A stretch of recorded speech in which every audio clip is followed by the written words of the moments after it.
on Voice is a topic that touches roughly every family in some capacity. Current research suggests 1 out of every 36 children in the U.S. has autism spectrum disorder, and according to the Cleveland Clinic, that's probably an undercount. But groundbreaking research is happening right here in Western New York to help better understand the disorder and help those living with autism better understand and navigate the world around them. I want to say good evening to you, everyone, and welcome to Voices. I'm Taylor Reps. Michael Wooten taking some well-deserved time off on this Monday. Reporter Adam Campos first told us about the work happening at Canisius University on Good Morning Buffalo.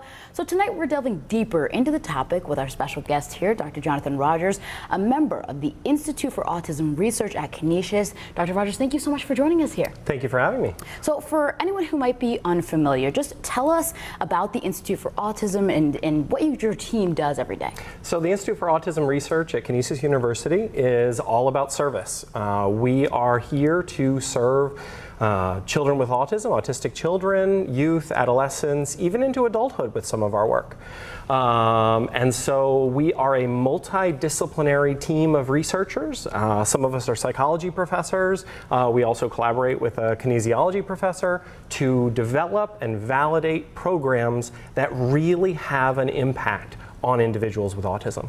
And so a big part of our research is the Summer Max program, which was developed over 20 years ago and has extensive empirical evidence validating its true effectiveness for our kids.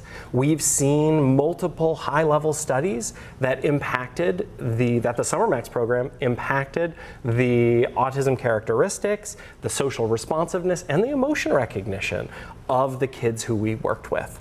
What's really unique too is that we've taken the Summer Max program and adapted it in multiple other ways, including a school-based program where we could take those elements that are based on the idea that we can teach social skills, that we can help our kids better understand the social world by breaking down the skills, teaching, modeling, and practicing those skills, and that when we use those elements at the summer program, at our school-based intervention, we also have an after-school program. In all of those different forms, our techniques really help build these social interaction and social communication skills for our kids. So what does that do for kids, right? When you see this change and you see them be able to take these skills over time, how does that change their lives? That's really what's impressive about some of our most recent work, is that not only have we impacted them in the short term, where now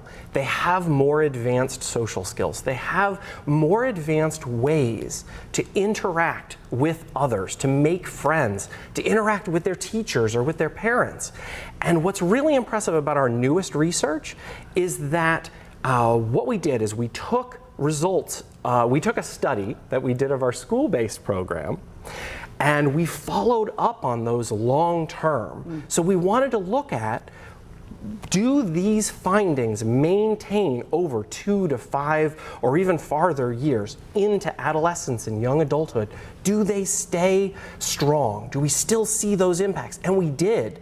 In fact, in this study, because we were comparing our school program to our summer program, we saw that those two programs, after that 2 to 5 year period, the positive gains the kids showed were still there when we followed up. So what that says is that even into late adolescence and early adulthood, the skills that we taught, the gains that our kids saw were durable into that time. And this is one of the first studies to do that, to actually show that not only can we impact these skills in the short term, but in the longer term as well. Yeah, that's such an incredible impact, and awesome that it's happening here in our backyard. Obviously, I know it doesn't stop here for you guys, so what's next for you guys at IIR, and what does this mean for the future of studying autism? Thank you for asking. That's something that we talk about all the time. So one of the things that we're doing is that we have adapted those elements, those social skills interventions, into multiple formats. One of those formats actually is going on right now at Canisius, where we are doing those social skills elements along with some physical activities, so that kids are not only getting the social intervention piece, but they're also getting some positive physical activity growth as well.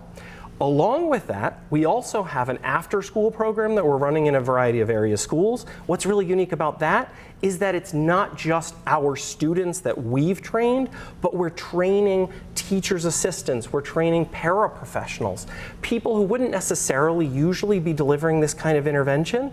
We have taught them to also use these elements so that the kids aren't just getting it during their school day, they're getting it in their after-school program.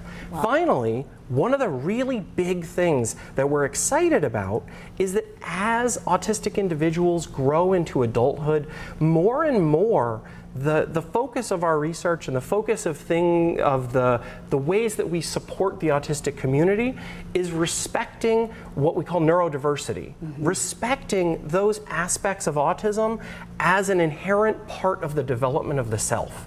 And so some of the research that I've been doing along with my colleague Dr. Lodi Smith is to study that idea of autistic identity into adulthood and beyond. And what we want to do is take that understanding and develop ways to support or accommodate or intervene in a way that is both effective, like our child interventions, but also in a way that's acceptable for autistic individuals so that they want to participate, so they know that we are respecting both their diversity and individuality, but also helping them function and be successful. Awesome. Dr. Jonathan Rodgers, thank you so much for the work that you do and for sharing that with us here on Voices. Thank you. Thank you.